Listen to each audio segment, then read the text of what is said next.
Hello friends, welcome back in Ravi ji के express. दोस्तों, रवि जी के एक्सप्रेस में आप सभी का बहुत बहुत स्वागत है। आज इस वीडियो के माध्यम से हम कक्षा 10 का एनसीईआरटी बुक लेकर आए हैं और इसमें हम देखेंगे सामाजिक विज्ञान का इतिहास जो विषय होता है, यानी हिस्ट्री से हम क्वेश्चन देखेंगे।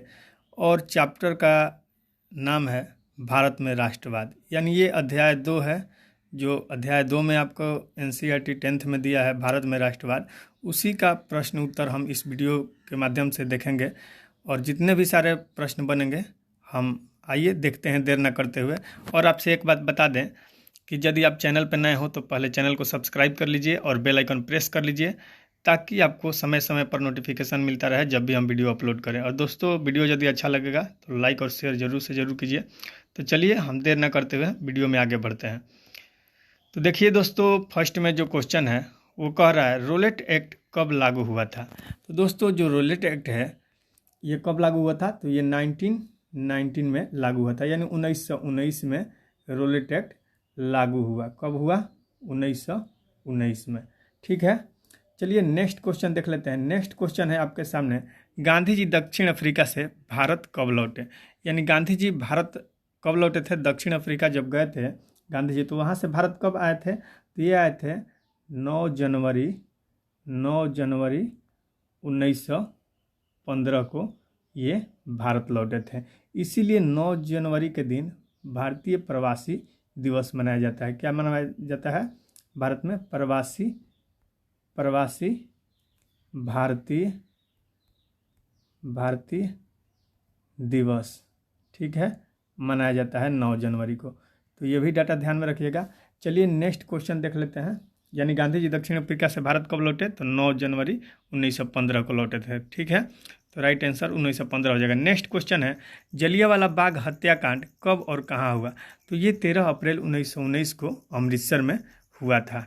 ठीक है, बहुत सारे इसमें आदमी मारे गए थे, व्यक्ति जो उस सभा में भाग लिए थे। तो एकाएक गोली चलवा दिया गया था उस पर जनरल ओडायर द्वारा। ठीक है, चलिए नेक्स्ट क्वेश्चन देख लेते हैं।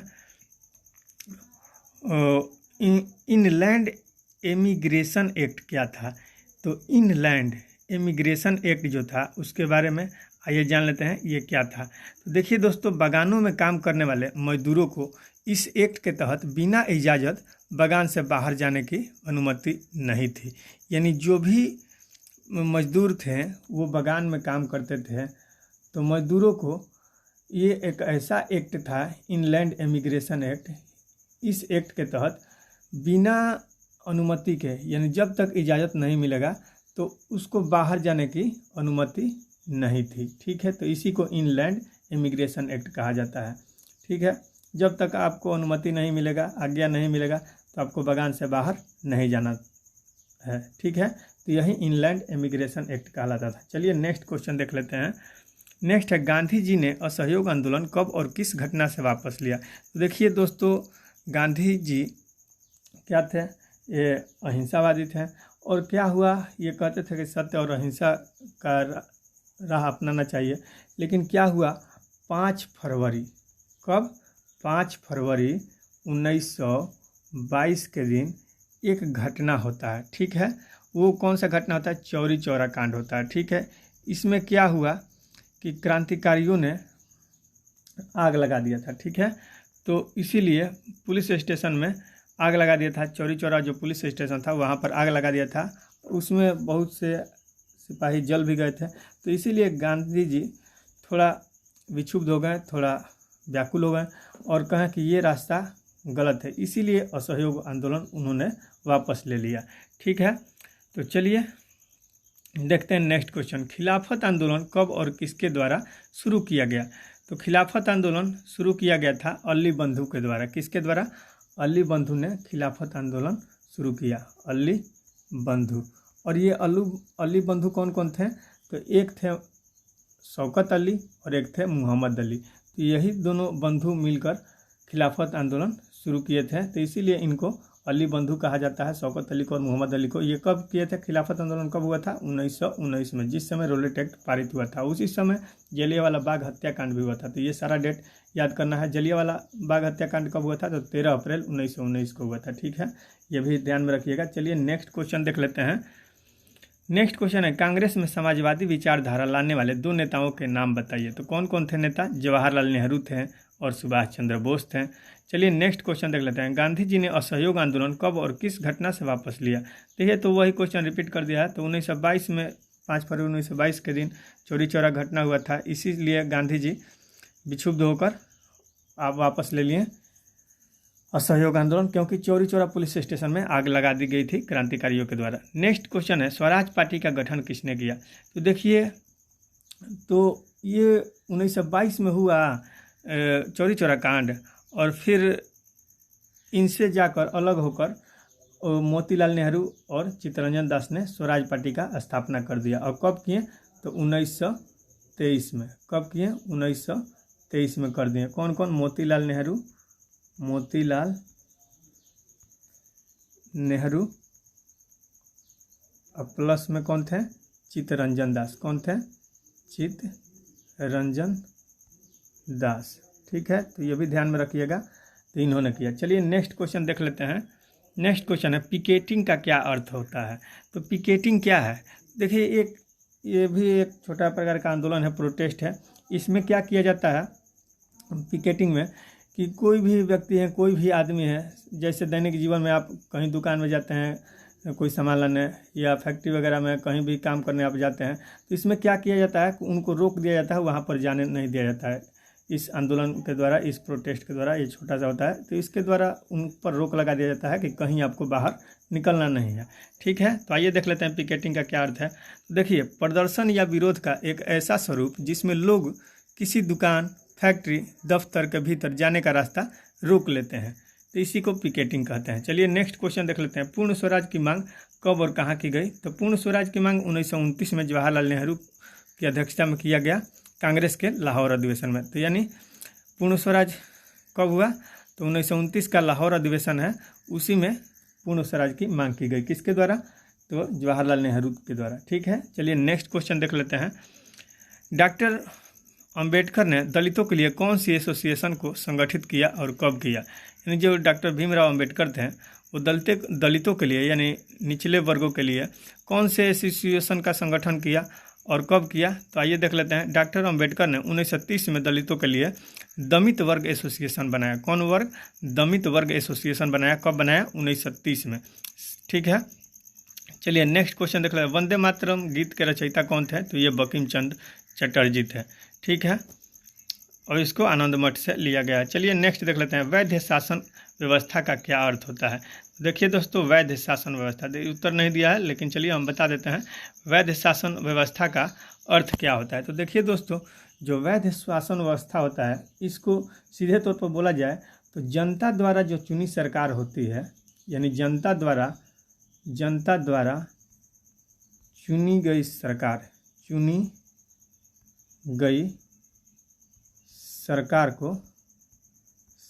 को ही क्या कहते हैं? वैध शासन कहते हैं। अब इसमें क्या होता है कि स्वतंत्र रूप से चुनाव होता है, किसी का पक्षपात नहीं होता है, एकदम निष्पक्ष होता है। ठीक है, और उसके द्वारा जो सरकार शासन में आती है, तो उसी को वैध शासन व्यवस्था कहा जाता है। ठीक है, आप समझ गए होंगे। चलिए नेक्स्ट क्वेश्चन देख लेते हैं। नेक्स्ट क्वेश्चन है, खिलाफत आंदोलन कब और किसके द्वारा शुरू किया गया? तो खिलाफत आंदोलन 1919 में 2 भाइयों शौकत अली और मोहम्मद अली के द्वारा शुरू किया गया। ये क्वेश्चन रिपीट हो चुका है। चलिए नेक्स्ट क्वेश्चन देख लेते हैं। भारतीय राष्ट्रीय कांग्रेस की स्थापना कब और किसने की? तो 1885 में A.O. ह्यूम ने किया था। ठीक है, तो 1885 में, तो आपको छोटा डेट भी याद रखना है। ये कब हुआ था? तो 28 दिसंबर 1885 में। ठीक है, 28 दिसंबर 1885 को A.O. ह्यूम ने, ठीक है, किया था भारतीय राष्ट्रीय कांग्रेस की स्थापना। और ये भी आपसे पूछ लेता है क्वेश्चन कि उस समय जब कांग्रेस की स्थापना हुई तो उस समय कौन लॉर्ड थे? तो वो उस समय लॉर्ड जो थे उनका नाम था डफरिन। कौन था? उस समय लॉर्ड डफरिन था। ठीक है, डफरिन। ठीक है, तो ये भी याद रखना है, डफरिन था। ठीक है, चलिए नेक्स्ट क्वेश्चन देख लेते हैं। अब कांग्रेस के प्रथम अध्यक्ष कौन रहे? तो WC बनर्जी यानी विमल चंद्र बनर्जी था। चलिए नेक्स्ट क्वेश्चन देख लेते हैं। 1920 के कांग्रेस के नागपुर अधिवेशन में कांग्रेस द्वारा लिया गया कोई एक महत्वपूर्ण फैसला बताइए। यानी 1920 का जो नागपुर अधिवेशन हुआ था उसमें कांग्रेस ने एक महत्वपूर्ण फैसला लिया था, तो वो बताइए कौन सा फैसला था। तो इस अधिवेशन में कांग्रेस और मुस्लिम लीग द्वारा असहयोग एवं खिलाफत आंदोलन चलाने का फैसला लिया गया। किस अधिवेशन में? तो 1920 के नागपुर अधिवेशन में कांग्रेस और मुस्लिम लीग द्वारा असहयोग एवं खिलाफत आंदोलन चलाने का फैसला लिया गया। ठीक है, नेक्स्ट क्वेश्चन है सत्याग्रह का अर्थ बताइए। तो सत्याग्रह क्या है?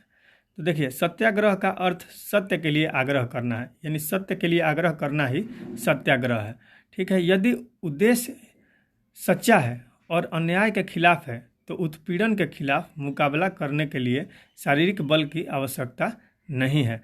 यानी कहने का अर्थ है कि यदि आपका उद्देश्य सच्चा है और अन्याय के खिलाफ है तो जो उत्पीड़न कर रहा है तो उत्पीड़न के खिलाफ मुकाबला करने के लिए कोई शारीरिक बल, किसी फोर्स की जरूरत नहीं है। ठीक है, यही बात है। और सत्य के लिए आग्रह, सत्याग्रह का संधि विच्छेद कीजिएगा तो सत्य प्लस आग्रह ही होता है, तो वही सत्य के लिए आग्रह करना ही सत्याग्रह कहलाता है। चलिए नेक्स्ट देख लेते हैं, बेगार का अर्थ बताइए। तो बिना किसी पारिश्रमिक यानी बिना किसी मेहनत के किसी के काम का करवाना बेगार कहलाता है। ठीक है, मेहनताना के किसी काम का करवाना बेगार कहलाता है। ठीक है, चलिए नेक्स्ट देख रहे हैं, गिरमिटिया मजदूर किसे कहते हैं। तो देखिए दोस्तों, जिस समय औपनिवेशिक शासन चल रहा था उस समय क्या होता था कि मजदूरों को बाहर काम कराने के लिए ले जाया जाता था। ठीक है, और जब बाहर ले जाता था तो उस समय एक अनुबंध चलता था जिसका नाम था गिरमिट अनुबंध। ठीक है, तो गिरमिट अनुबंध के तहत जितने लोगों को बाहर काम करने के लिए ले जाया जाता था तो उन सब को क्या कह दिया जाता था, क्योंकि गिरमिट अनुबंध के तहत जाते थे इसलिए उन मजदूरों को भी गिरमिटिया मजदूर कहते थे। तो आइए देख लेते हैं। तो देखिए, औपनिवेशिक शासन के दौरान बहुत सारे लोगों को काम के लिए फिजी, गुयाना, वेस्ट इंडीज आदि स्थलों पर ले जाया गया जिन्हें बाद में गिरमिटिया कहा जाने लगा। देखिए आगे दिया है, जिस अनुबंध के अंतर्गत उन मजदूरों को बाहर ले जाया जाता था उसे गिरमिट कहते थे। ठीक है, इसीलिए इन मजदूरों को भी गिरमिटिया कहा जाने लगा। नेक्स्ट है, पूना पैक्ट में किन दो नेताओं के बीच समझौता हुआ। तो देखिए दोस्तों, पूना पैक्ट जो हुआ था असल में ये कब हुआ था? तो 1932 में। ठीक है, 1932 में ही क्या हुआ था? थर्ड राउंड टेबल कॉन्फ्रेंस हुआ था, यानी तीसरा गोलमेज सम्मेलन। तो किन के बीच हुआ था? तो भीमराव अम्बेडकर और महात्मा गांधी के बीच। तो उसी समय यहाँ पर उसी को पूना पैक्ट भी कहा जाता है। तो ये किसके बीच हुआ था? तो भीमराव अम्बेडकर और महात्मा गांधी के बीच हुआ था। चलिए नेक्स्ट देख लेते हैं, महात्मा गांधी द्वारा किसानों के पक्ष में आयोजित किए गए दो मुख्य सत्याग्रहों का नाम बताइए। तो कौन कौन था किसान के पक्ष में जो किया गया महात्मा गांधी के द्वारा? तो आइए देख लेते हैं। पहला है, गांधी जी ने बिहार के चंपारण के किसानों के सहयोग से सत्याग्रह प्रारंभ किया। यानी बिहार का जो चंपारण जिला है वहाँ से किसानों के सहयोग से सत्याग्रह प्रारंभ किया और किसानों को उग्र खेती प्रणाली के विरुद्ध प्रेरित किया। जिस समय चंपारण में 3 कठिया प्रणाली चल रहा था, आपको मालूम ही होगा, वहाँ के किसान थे एक राजकुमार शुक्ल, उन्होंने ही आग्रह करके गांधी जी को बुलाया था कि आइए, यहाँ पर बहुत दबाव चल रहा है, खेती करवाया जा रहा है। ठीक है, नील का, और उसमें भूमि भी बंजर हो जाता था और 20 कट्ठा में 3 कट्ठा वो अपने लेते थे और बाकी सारा मतलब उनको मिल रहा था। तो उसको डिटेल में देखेंगे आगे। चलिए, वीडियो ज़्यादा लंबा हो जाएगा, आप समझ गए होंगे इतना से भी। चलिए, तो यानी कहने का मतलब है कि गांधी जी ने बिहार के चंपारण के किसानों के सहयोग से सत्याग्रह प्रारंभ किया और किसानों को उग्र खेती प्रणाली के विरुद्ध प्रेरित किया। ठीक है, अब नेक्स्ट है, गांधी जी ने गुजरात के खेड़ा जिला के किसानों के पक्ष में सत्याग्रह किया। यानी गुजरात के जो खेड़ा जिला था वहाँ पर भी किया सत्याग्रह, जो फसल न होने के कारण, प्लेग और महामारी के कारण भू राजस्व नहीं दे सके थे। यानी फसल न होने के कारण, प्लेग और महामारी के कारण भू राजस्व नहीं दे सके, तो यही मुख्य कारण था। चलिए नेक्स्ट देख लेते हैं, गदर पार्टी के प्रमुख नेताओं के नाम लिखिए और राष्ट्रीय आंदोलन में गदर पार्टी की क्या भूमिका थी। तो देखिए दोस्तों, असल में गदर पार्टी का स्थापना 1913 में हुआ था, लाला हरदयाल ने किया था।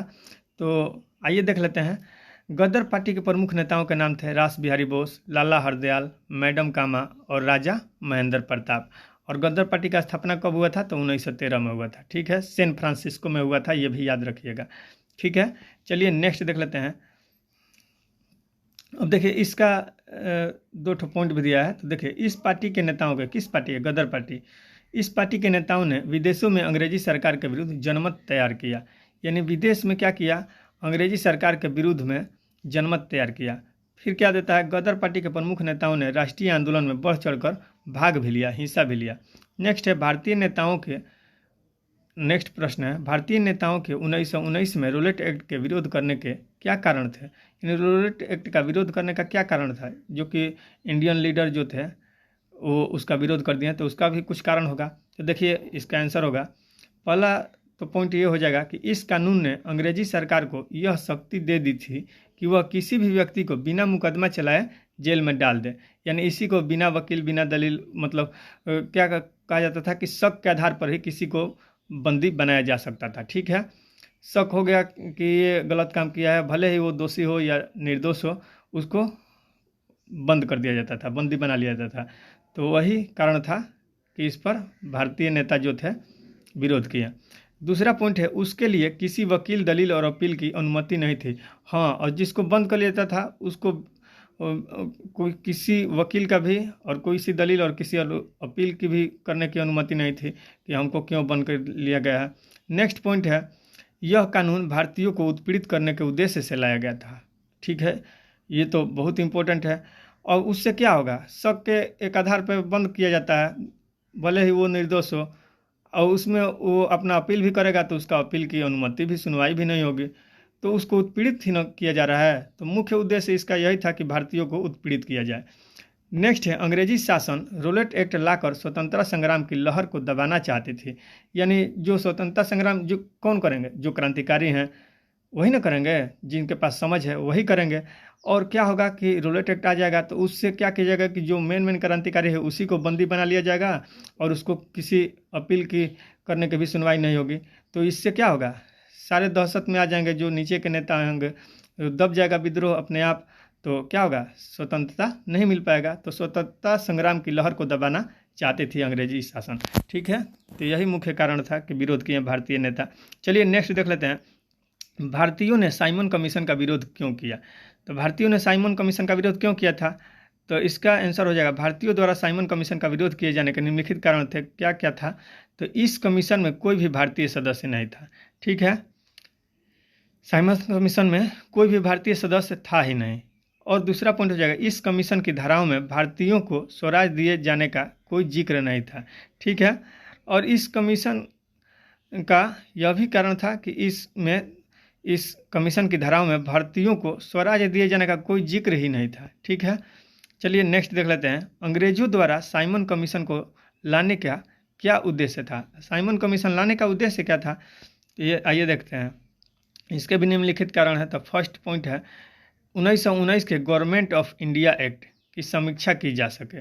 ठीक है, दूसरा है, यह सुझाव दिया जा सके कि भारतीय प्रशासन में कौन से नए सुधार लाया जा सके। ठीक है, नेक्स्ट पॉइंट है, भारत में पैदा तत्कालीन राजनीतिक गतिरोध को दूर किया जा सके। यानी भारत में जितनी भी तत्कालीन राजनीतिक गतिरोध पैदा हुआ है उसको दूर किया जा सके।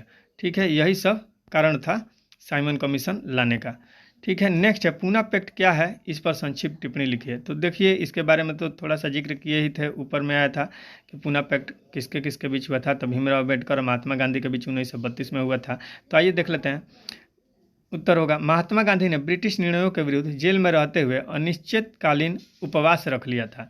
यानी बहुत दिन तक वो उपवास रहे, जिससे सारे देश में हलचल मच गई थी। अपने प्रिय नेता के प्राण रक्षा के लिए मदन मोहन मालवीय जैसे नेताओं ने डॉक्टर भीमराव अम्बेडकर से दलितों के पृथक निर्वाचन क्षेत्र की मार्ग छोड़ देने की आग्रह की।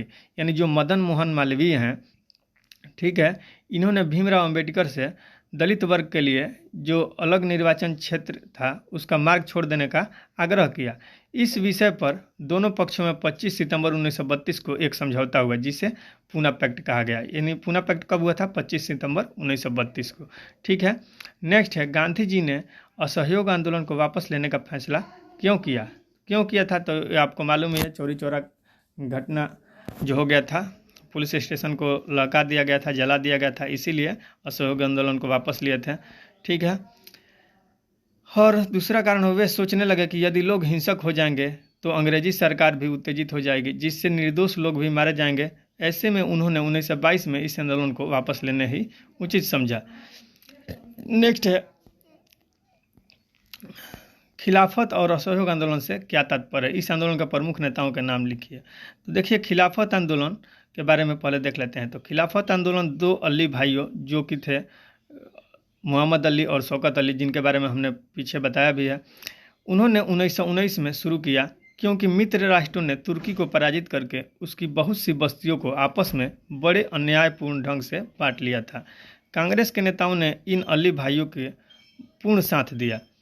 और असहयोग आंदोलन का क्या कारण है, इसके बारे में समझ लीजिए। सन 1920 में अंग्रेजी सरकार के अत्याचारपूर्ण व्यवहार, अन्यायपूर्ण बर्ताव का विरोध करने के लिए कांग्रेस ने महात्मा गांधी और मोतीलाल नेहरू के नेतृत्व में एक अन्य आंदोलन शुरू किया, जिसे असहयोग आंदोलन के नाम से जाना गया। इस आंदोलन के प्रमुख नेताओं के नाम मोहम्मद अली और शौकत अली, महात्मा गांधी और मोतीलाल नेहरू आदि थे। ठीक है। नेक्स्ट देख लेते हैं, प्रथम विश्व युद्ध ने भारतीय राष्ट्रीय आंदोलन के विकास में किस प्रकार योगदान दिया। यानी जो प्रथम विश्व युद्ध था, फर्स्ट वर्ल्ड वार, वो भारतीय राष्ट्रीय आंदोलन में के विकास में, उसके डेवलपमेंट में किस प्रकार इसका योगदान रहा, इसके बारे में देख लेते हैं। देखिए, प्रथम विश्व युद्ध ने भारतीय राष्ट्रीय आंदोलन के विकास में निम्नलिखित योगदान दिया। तो प्रथम विश्व युद्ध 1914 से 1918 तक चला। इस काल में भारतीय राष्ट्रीय आंदोलन को गति मिली, यानी ये अपना स्पीड पकड़ लिया। साथ ही साथ राष्ट्रीय राजनीति पर गहरा प्रभाव भी पड़ा। ठीक है। जो नेशनल पॉलिटी था उस पर गहरा प्रभाव भी पड़ा। अंग्रेजों ने भारतीयों से पूछे बिना भारत को युद्ध में एक पार्टी बना दिया। ठीक है। यानी अंग्रेजों ने भारतीयों से पूछा भी नहीं और भारत को युद्ध में एक पार्टी बना दिया। साथ ही साथ भारत के संसाधनों का अपने हित के लिए धड़ल्ले से प्रयोग किया। इससे भारतीयों में अंग्रेजों के प्रति विरोध करने की जज्बा पैदा हो गई। ठीक है। यद्यपि मुस्लिम लीग अंग्रेजी सरकार की बांदी थी, परंतु प्रथम महायुद्ध के घटनाओं के कारण इसे कांग्रेस के समीप आना पड़ा, जिससे राष्ट्रीय आंदोलनों में काफ़ी सहायता मिली।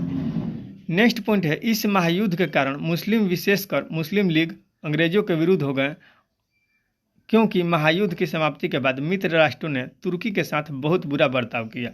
ठीक है। तो ये सब मुख्य कारण थे। अगला प्रश्न है, सविनय अवज्ञा आंदोलन की 4 सीमाओं का उल्लेख कीजिए। तो इसमें क्या क्या था, तो देखिए निम्नलिखित 4 सीमाएं हैं। तो फर्स्ट हो जाएगा, जब सविनय अवज्ञा आंदोलन शुरू हुआ उस समय समुदायों के बीच संदेह और अविश्वास का माहौल बना हुआ था। ठीक है। नेक्स्ट पॉइंट है, सेकंड नंबर, कांग्रेस से कटे हुए मुसलमानों का एक तबका किसी संयुक्त संघर्ष के लिए तैयार नहीं था। थर्ड पॉइंट हो जाएगा, भारत के विभिन्न धार्मिक नेताओं और जाति समूहों के नेताओं ने अपनी आनी मांगे शुरू कर दी। ठीक है।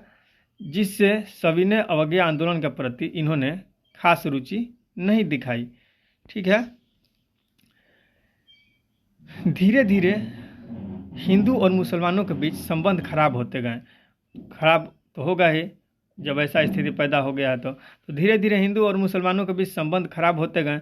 कई शहरों में सांप्रदायिक टकराव और दंगे भी हुए, जिससे दोनों समुदायों के बीच फासले बढ़ते गए। ठीक है। नेक्स्ट क्वेश्चन है, कांग्रेस के 3 गरम दल नेताओं का नाम लिखो। तो आप जानते हैं, इसका ट्रिक भी बता देते हैं, लाल बाल पाल। तो लाल में यहाँ पर हम लिख देते हैं, क्या हो जाएगा, लाल बाल और पाल। ठीक है। तो लाल से हो जाएगा लाला लाजपत राय। ठीक है। बाल से हो जाएगा बाल गंगाधर तिलक और पाल से बिपिन चंद्र पाल। तो यही 3 गरम दल के नेता थे जो मुख्य थे, उसमें लाल बाल पाल याद रखिएगा। चलिए नेक्स्ट देख लेते हैं, पाकिस्तान की मांग मुस्लिम लीग द्वारा कब और कहाँ रखी गई। तो 1940 ईस्वी में अपने लाहौर अधिवेशन में। ठीक है। ऐसे 1940 में उधम सिंह का भी जिक्र आता है। ठीक है, आप जानते होंगे। चलिए, तो पाकिस्तान की मांग 1940 ईस्वी में अपने लाहौर अधिवेशन में की गई। ठीक है। अंग्रेजों के विरुद्ध आज़ाद हिंद फौज का गठन किसने किया। तो आज़ाद हिंद फौज का गठन नेताजी सुभाष चंद्र बोस ने किया था। और ये कमेंट में बताइएगा कि आज़ाद हिंद फौज का स्थापना कब हुआ था, कमेंट में लिखिएगा। चलिए नेक्स्ट देख लेते हैं, लोगों को एकजुट करने के लिए राष्ट्रवादी नेता किस प्रकार के चिन्हों और प्रतीकों का प्रयोग करते थे। यानी जितने सारे लोग हों क्रांतिकारी हैं उन सभी को एक करने के लिए, एकजुट करने के लिए राष्ट्रवादी नेता कौन से चिन्ह और प्रतीक का प्रयोग करते रहे।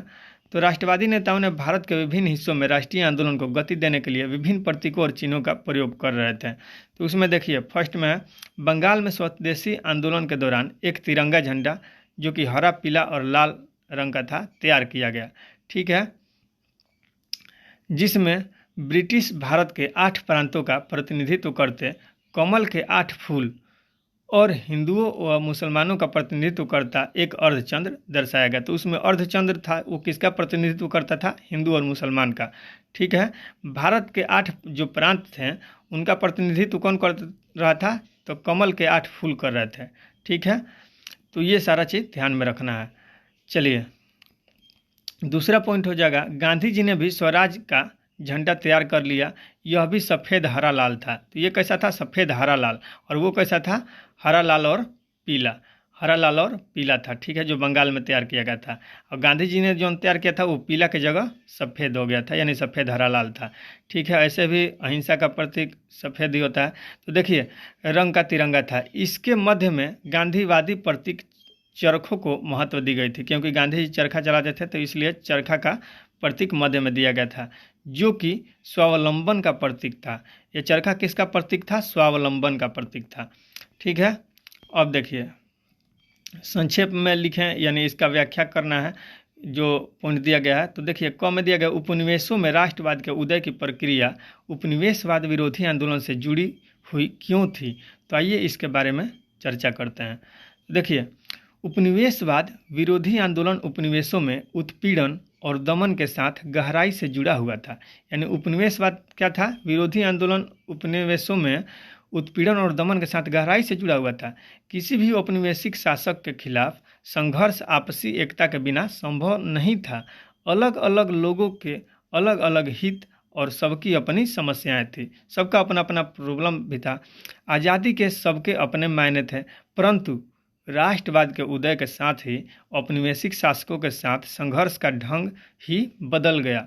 राष्ट्रवाद ने समाज के सभी तबकों को अपनी निजी समस्याओं से ऊपर उठाकर देश के लिए संघर्ष करने की प्रेरणा दिया। नेक्स्ट ख है इसका प्रश्न, जो पहले विश्व युद्ध ने भारत में राष्ट्रीय आंदोलन के विकास में किस प्रकार योगदान दिया। तो जो फर्स्ट वर्ल्ड वॉर था किस प्रकार योगदान दिया, आइए देख लेते हैं फिर से इसको। प्रथम विश्व युद्ध ने भारतीय राष्ट्रीय आंदोलन के विकास में निम्न योगदान दिया। प्रथम विश्व युद्ध 1914 से 18 तक चला। इस काल में भारतीय राष्ट्रीय आंदोलन को गति भी मिला, इसको देख चुके हैं हम, आइए रिपीट कर लेते हैं। साथ ही साथ राष्ट्रीय राजनीति पर गहरा प्रभाव पड़ा। दूसरा पॉइंट है, अंग्रेजों ने भारतीयों से पूछे बिना भारत को युद्ध में एक पार्टी बना दिया। साथ ही साथ भारत के संसाधनों का अपने हित के लिए धड़ल्ले से प्रयोग किया। इससे भारतीयों में अंग्रेजों के प्रति विरोध करने की जज्बा पैदा हुआ।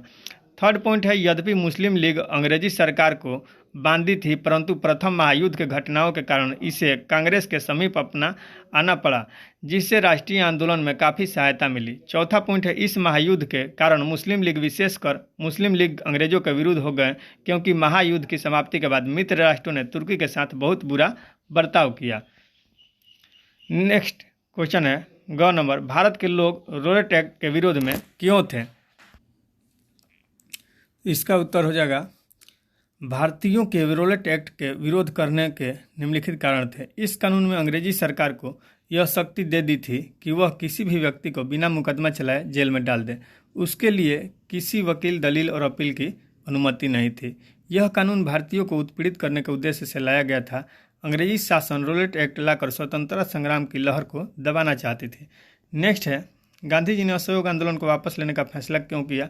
तो ये क्वेश्चन रिपीटेड हो चुका है, चलिए नेक्स्ट देखते हैं, ठीक है।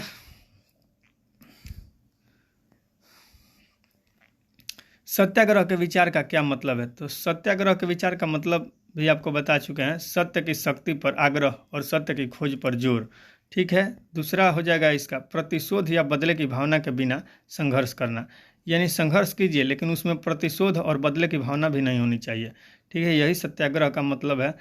तीसरा पॉइंट हो जाएगा, अहिंसा के बल पर संघर्ष कर विजय प्राप्त करना, यानी हिंसा नहीं करना, अहिंसा के बल पर ही संघर्ष करते रहना है और विजय भी प्राप्त करना है। नेक्स्ट है, उत्पीड़क शत्रु ही नहीं अपितु सभी को हिंसा की अपेक्षा सत्य को स्वीकार करने पर विवश करना। यानी जो उत्पीड़क शत्रु है, उत्पीड़क जो है वही शत्रु ही नहीं अपितु इसके अलावा सभी को हिंसा की अपेक्षा सत्य को स्वीकार करने पर विवश करना भी है, कि सब लोग सत्य के राह पर चलने पर विवश हो जाए। तो यही सब अहिंसा है, ठीक है, यानी सत्याग्रह है, ठीक है। नेक्स्ट पॉइंट है 3rd नंबर का क्वेश्चन, निम्नलिखित पर अखबार के लिए रिपोर्ट लिखे। तो जलियांवाला बाग हत्याकांड, साइमन कमीशन, तो इसके बारे में भी हम देख लिए हैं। तो आइए फिर से देखते हैं, जलियांवाला बाग हत्याकांड के बारे में समझ लेते हैं पहले। तो 13 अप्रैल 1919 को पंजाब के अमृतसर के जलियांवाला बाग में सैकड़ों बेकसूर हिंदुस्तानियों की निर्मम हत्या की घटना हुई, ठीक है। 10 अप्रैल को पुलिस ने अमृतसर में एक शांतिपूर्ण जुलूस पर गोली चला दी।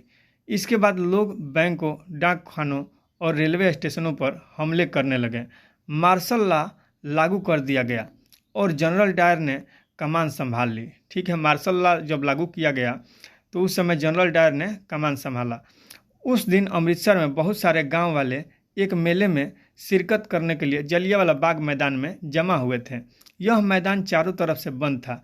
शहर से बाहर होने के कारण वहां जुटे लोगों को यह पता भी नहीं था कि इलाके में मार्शल लॉ लागू किया जा चुका है। जनरल डायर हथियारबंद सैनिकों के साथ वहां पहुंचा और जाते ही उसने मैदान से बाहर निकलने के सारे रास्तों को बंद कर दिया। इसके बाद उसके सिपाहियों ने भीड़ पर अंधाधुंध गोलियां चला दी, जिससे सैकड़ों लोग मारे गए, ठीक है। अब साइमन कमीशन के बारे में देख लेते हैं। तो साइमन कमीशन ये था जो 1928 में जब साइमन कमीशन भारत पहुंचा तो उसका स्वागत साइमन कमीशन वापस जाओ यानी साइमन कमीशन गो बैक के नारों से किया गया, ठीक है। और ये कौन कहे थे? तो लाला लाजपत राय कहे थे, ठीक है। इसीलिए उनको मार मार कर लाठी से प्रहार भी किया गया था, ठीक है। इस कमीशन के 4-5 अंग्रेज अधिकारी थे, ठीक है।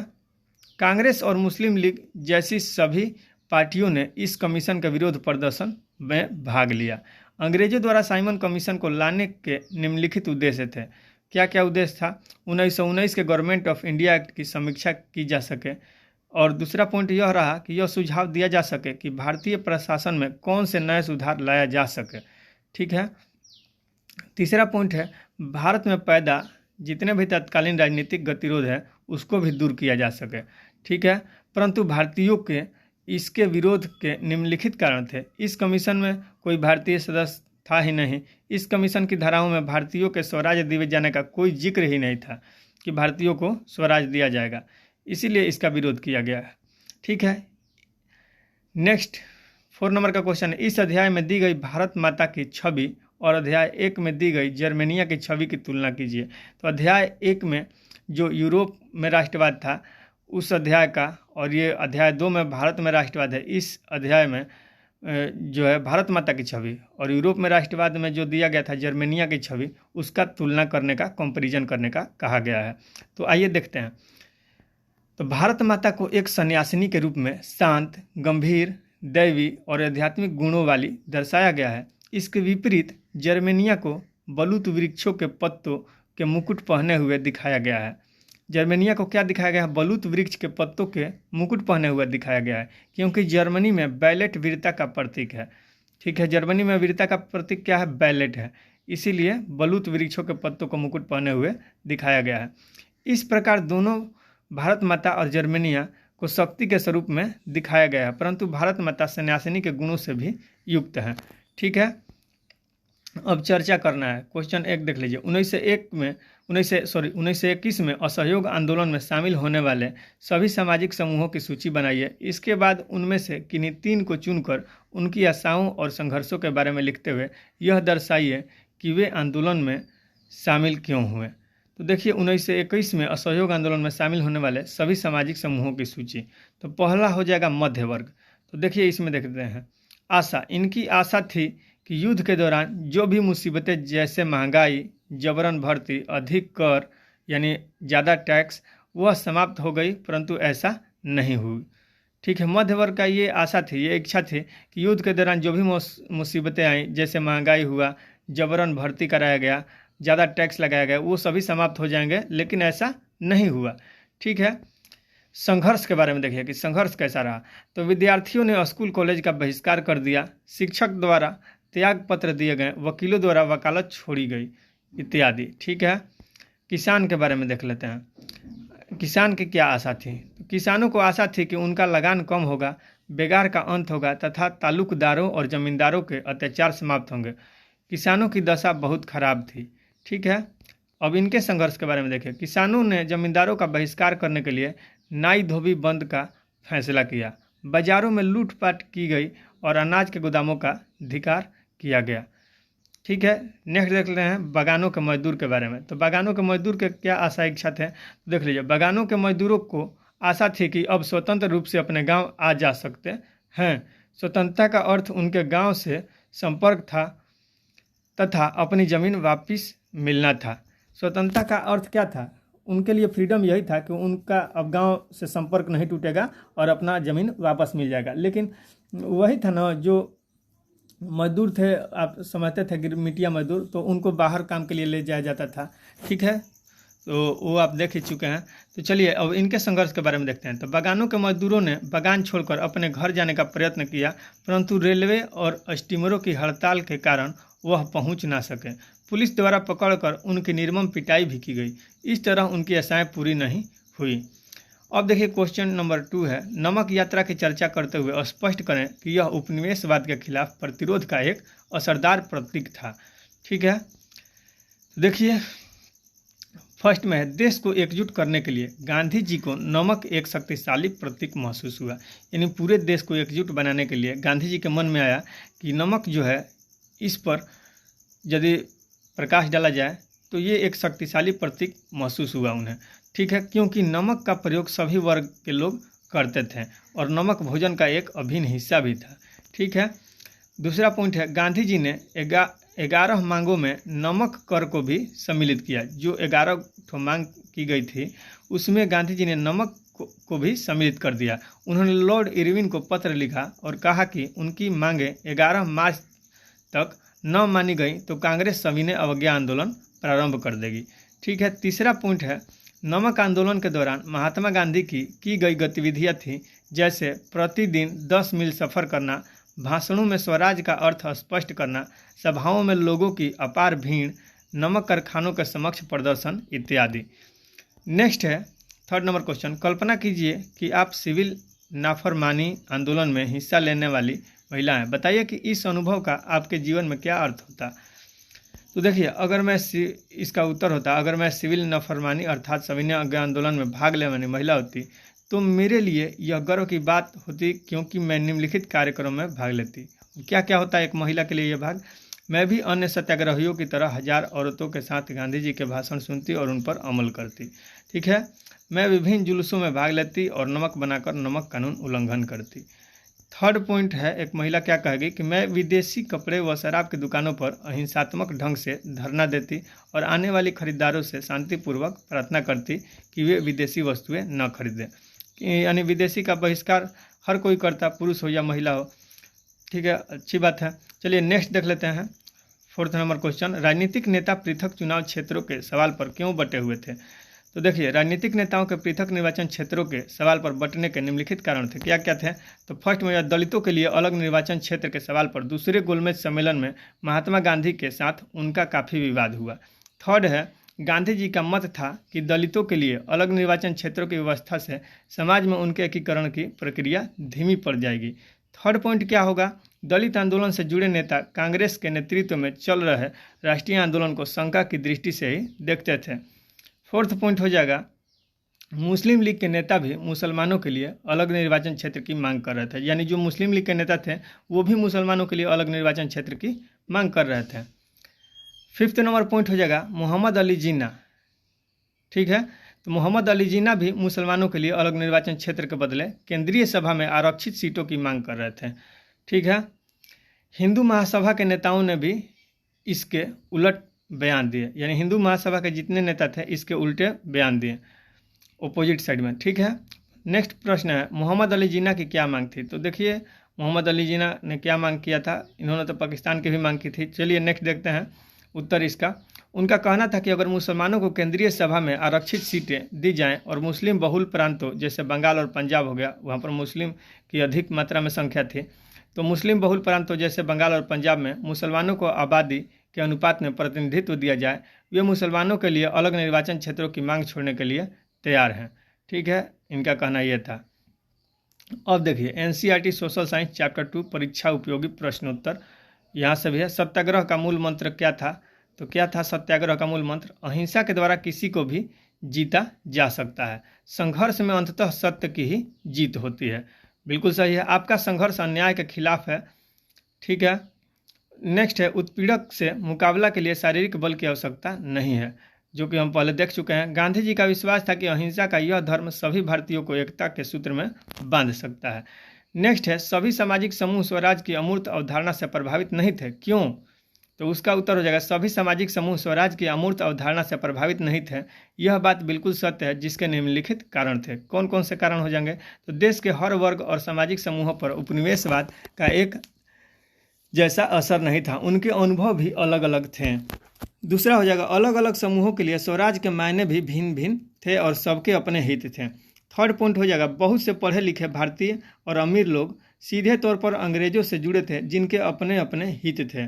उनका स्वराज व स्वतंत्रता के प्रति रुख उदासीन था।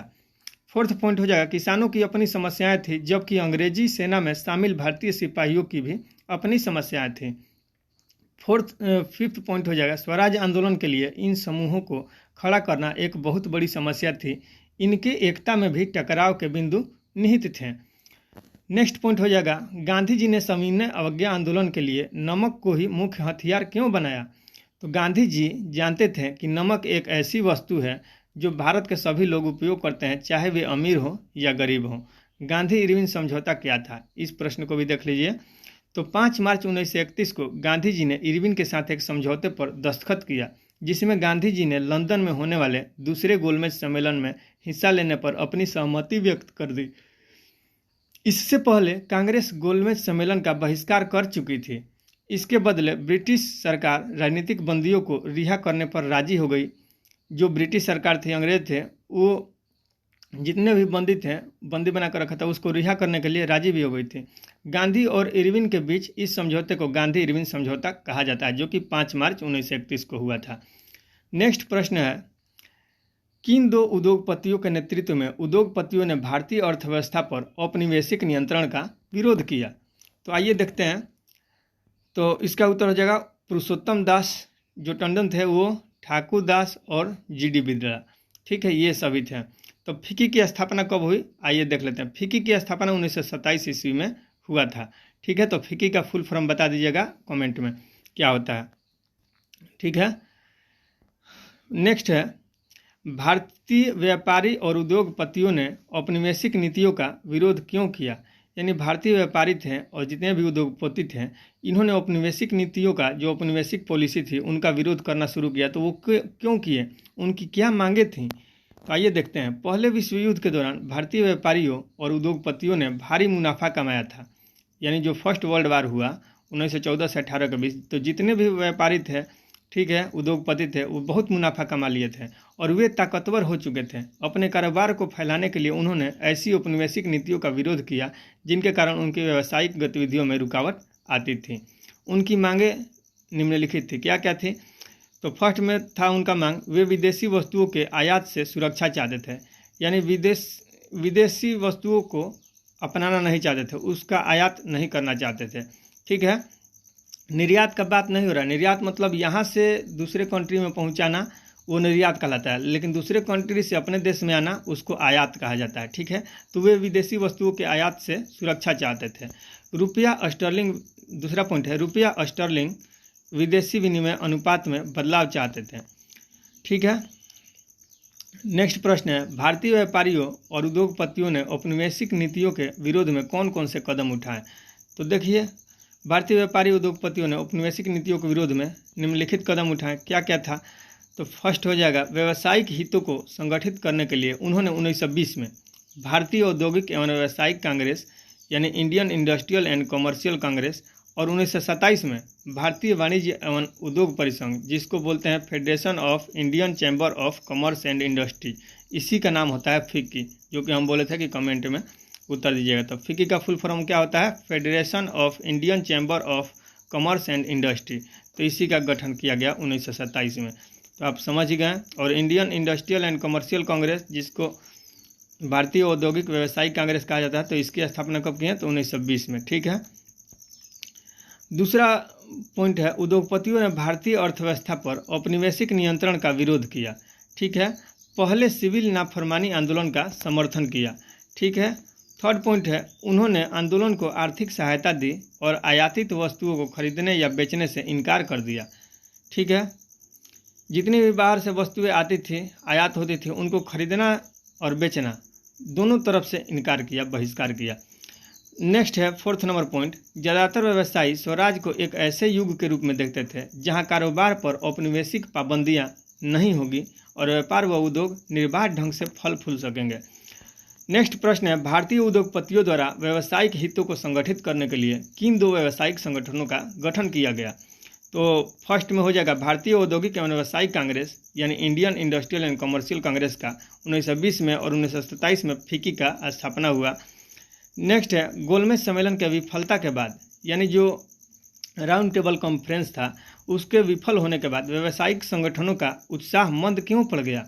तो आइए देखते हैं। तो गोलमेज सम्मेलन के विफलता के बाद व्यावसायिक संगठनों का उत्साह मंद पड़ने के निम्नलिखित कारण थे। क्या क्या था?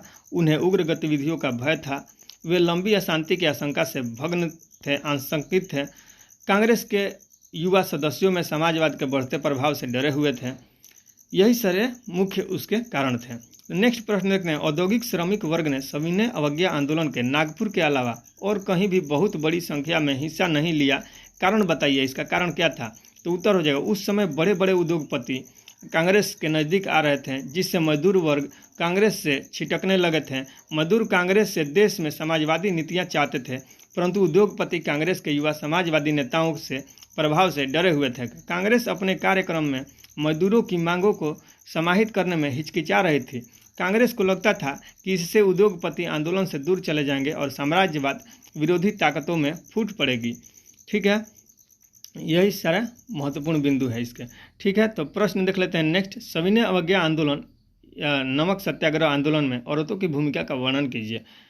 अथवा दिया है, राष्ट्रीय आंदोलन के दौरान बहुत सारी औरतें अपनी ज़िंदगी में पहली बार अपने घर से निकलकर सार्वजनिक क्षेत्र में आई थी, इस कथन की पुष्टि कीजिए। तो आइए देखते हैं फर्स्ट में उत्तर इसका। इस आंदोलन में औरतों ने बड़े पैमाने पर हिस्सा लिया। गांधी जी के नमक सत्याग्रह के दौरान हजारों औरतें उनकी बात सुनने के लिए घर से बाहर आ जाती थीं। उन्होंने जुलूसों में भी हिस्सा लिया, नमक बनाया, विदेशी कपड़ों व शराब की दुकानों को पिकेटिंग की, यानी उस पर रोक लगाया। पिकेटिंग का मतलब आपको समझाते हैं कि उस पर रोक लगाना। ठीक है, बहुत सारी महिलाएं जेल भी गईं। शहरी इलाकों में ज़्यादातर ऊंची जातियों की महिलाएं सक्रिय थीं, जबकि ग्रामीण इलाकों में संपन्न किसान परिवारों की महिलाएं आंदोलन में हिस्सा ले रही थीं। गांधी के आह्वान के बाद औरतों को राष्ट्र की सेवा करना अपना पवित्र दायित्व दिखाई देने लगा था। औरतों के विषय में गांधी जी का क्या मानना था? तो गांधी जी का मानना था कि घर चलाना, चूल्हा चौका संभालना, अच्छे माँ व अच्छी पत्नी की भूमिका निर्वाह करना ही औरत का असली कर्तव्य है। इसीलिए लंबे समय तक कांग्रेस संगठन में किसी भी महत्वपूर्ण पद पर औरतों को जगह देने से हिचकिचाती रही। कांग्रेस को उनकी प्रतीकात्मक उपस्थिति में ही दिलचस्पी थी, यानी गांधी जी चाहते थे कि वो घर से बाहर ना निकले, घर का चूल्हा चौकी ही संभालें, यही औरत का कर्तव्य है और घर परिवार चलाएं। ठीक है, तो आशा करते हैं कि आपको सारी बातें समझ में आई होंगी। सारा इस अध्याय का भारत में जो राष्ट्रवाद है, इस अध्याय का जितना भी क्वेश्चन था, हमने इम्पोर्टेंट क्वेश्चन जो भी था सब सॉल्व करा दिया।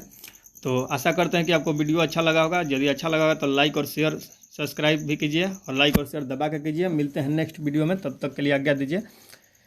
ठीक है, और कहिएगा कमेंट में, तो इसका बुक भी रिवीजन करा देंगे। ये तो प्रश्न उत्तर करा है, इस चैप्टर का बुक भी रिवीजन करा देंगे। ठीक है, चलिए मिलते हैं नेक्स्ट वीडियो में, तब तक के लिए आज्ञा दीजिए। Thanks, bye and take care.